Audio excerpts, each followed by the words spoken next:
Hello everyone, welcome back to another StarCraft 2 cast. I'm going to be a caster here today, Green Sue, and there's a disappearing Nexus. Oh dear. Anyway, we're going to look at a game from DreamHack once again. This time we'll be seeing a game from EG.HuK, playing as Red Protest, playing against EG.HuK up in the top right on Neo Planet S. So, one of the reigning Korean champions right now versus...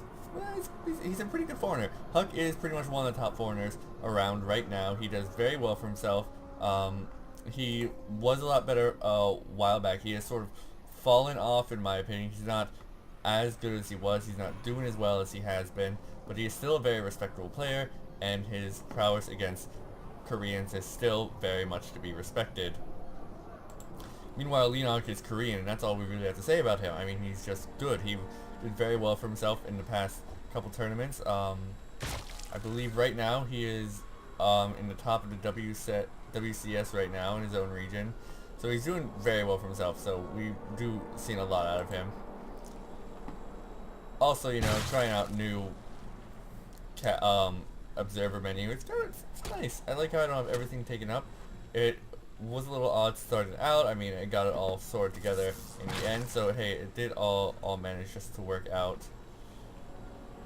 We're actually seeing a spawning pool before hatchery from EG.HuK, so we're going pretty not very fast kind of army build. I can't think of the words. It's a not macro build, not incredibly fast. Meanwhile, we see HuK placing his pylon down the low ground, so we may expect to see, yep, and there's the probe moving down now with about 400 mineral stay, so he will actually be going for his expansion before, after he saw that his opponent was not going for it first. He decided, well, I'll take mine first, see if I can get a bit of leg up, and you see he's continuing by blocking the the drone from laying down the hatchery, and this is very annoying for any Zerg player to deal with, just this constant squirming around by the probe, and actually does manage to get it down, but it was delayed for a little while, so hey, not too bad. Spawn pool will also finish now, so we'll be able to get those out. Currently, EG.HuK is unawares of what? Oh no, as I say that, his Overlord flies over and sees everything. So now his Overlord is aware, so he will think, I could either pump out more Zerglings right now and do a bit of a run by before cannons manage to get up, or his wall manage to get up, because it's pretty much his one little avenue right now. Or he could just sit back and just drone up and try and keep ahead in the macro game. Whichever he decides to do, both are viable options for EG.HuK. And now with the forge now done, the cannons will be going down pretty soon, just to finish blocking off that wall and prevent any really substantial run-bys. We will see HuK taking both his gases, while EG.HuK is only taking one for now. He will look to either get out that speed very soon, or possibly go straight up to roaches. Against the Protoss, I would see roaches come out before, as they are a little more durable against cannons and do the extra damage they need to against those shields and break through a lot faster. Two Zerglings are now being very annoying, though. They actually may take down this pylon.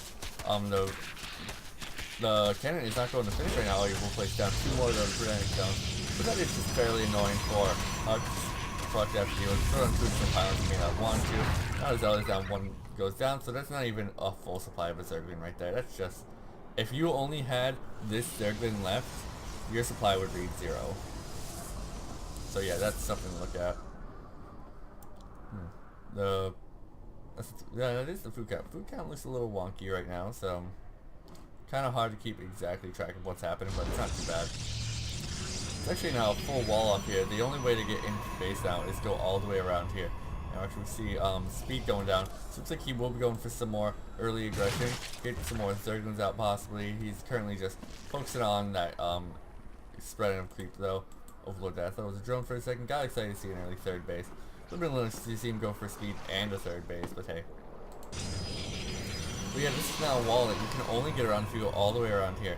So defense-wise, that's actually very good. He's either going to have to like break through here, which will take longer and he'll be shelled at by a cannon the entire time, or he has to go all the way around, which just gives HuK time to react and slows him down, lets him and makes him vulnerable to cannons. Can't look at things right now, and that's a little odd. Oh, well, he canceled that. So I guess it wasn't actually that important. A lot of drones right now, actually. The count is currently 44 to 34, so he's got a good 10 drone lead, and that's very interesting. Throwing his lair down here, just so he's able to continue to research up here, which I believe he just did finish. So a very clever thing, but that does leave your lair a little more vulnerable. So it's something to be a little concerned about, that like now my lair's on the low ground, I have to be a little more defense minded about it because it is a bit easier to snipe. I don't think he actually got his overload speed done, so the scout information no longer actually costs him an overload, so well, it'll take a little bit of shell, but it won't be too bad. So that's actually a pretty useful thing to get.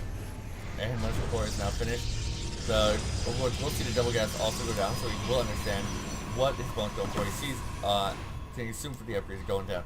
Does see the warp gate tech going down, but that's pretty standard anyway. And now we actually see a large number of Zerglings coming across the map here.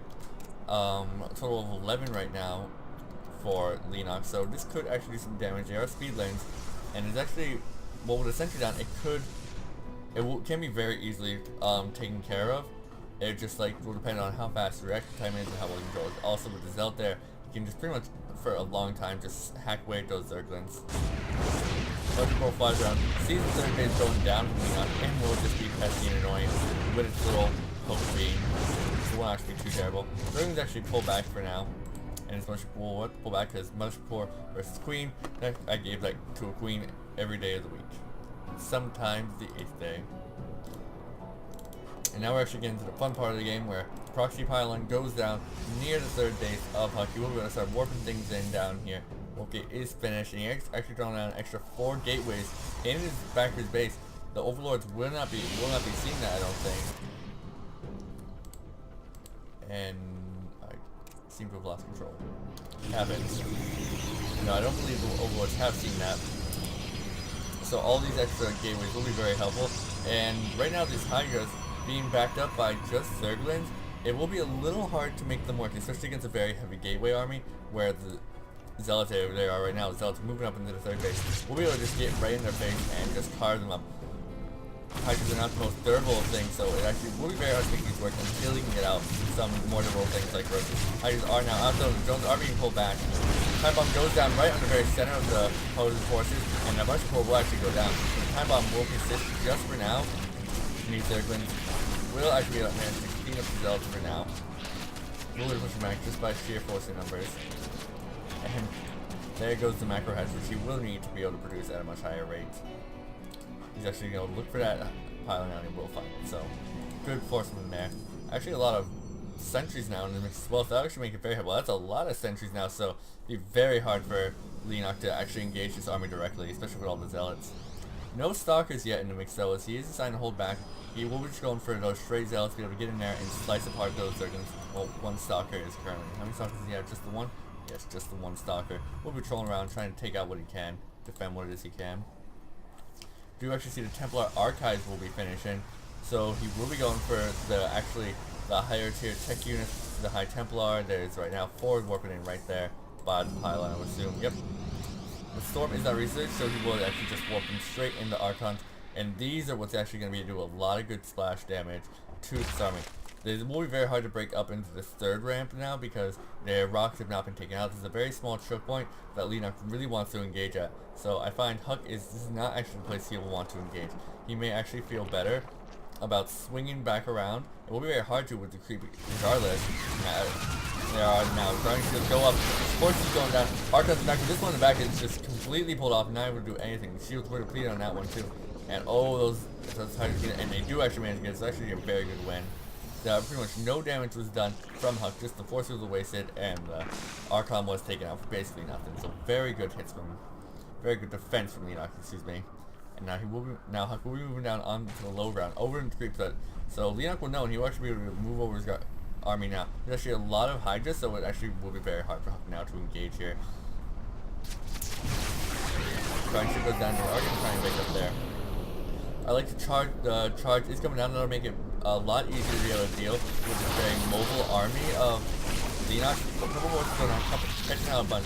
But the range from these Hydras, the ranging and the speed upgrade is done, so actually we'll be able to sit back very far away and do a lot of damage. There's really no range in this army at all, so it'll be very hard for him to engage. And EG.HuK's going, well, I'm just going to go to your base directly. You may actually even get that weapons up here, which would be very huge. You want to move again to focus down, and it looks like yes, he will be able to stop that. That's actually a really good way for EG.HuK there. So now we'll be moving up there to try and finish it out.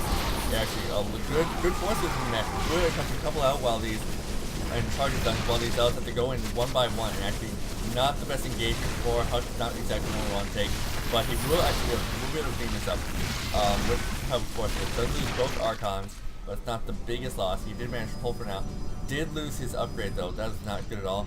He had, I believe that was 2-2 that he had to lose there, so not the best thing to have lost. Now, EG.HuK will be doing a very good thing, and that is transferring into roaches. See if he can back up those hatches a little more, because they are very good. Their DPS is very strong, but it can be a little hard to just hold on by themselves. They're not the most durable units again, so something to back them up like roaches is very helpful. So that's a big battle going on here. All the cells trying to go in and keep them around, but again, the DPS from these Hydras are so powerful, and they try to warp in more Archons, but it is taken out, and this looks like it will be the end of the game for EG.HuK. You don't seem to be able to hold off this kind of force right here, as the Hydras are trying to move in and just move in, and there is GG from EG.HuK, and EG.HuK has taken that. It was basically just the engagements all around that generally lost that game for EG.HuK. He didn't have the proper combination of units and engagement. He tried to engage up this ramp here earlier, which we saw, and that didn't work out for him at all. So, as I was saying, it's not a very good place for Protoss to want to go up against an army like that when you have that small area, especially when all you have is melee units like Zealots and Tickle Beam of Sentries doesn't really count towards anything. Spine's there. He did just end up losing things for nothing. He didn't actually take out anything, just expend his force fields. So there was just some really poor engagement on EG.HuK's side, as opposed to EG.HuK, who just found all the right angles to go to. So that was really your game. Hope you guys enjoyed it. Be sure to comment on this video, rate it. Subscribe to me for more StarCraft 2 content and other such games content like it, like League of Legends. I do stuff like that. So again, have fun with the rest of your day, and see you next time.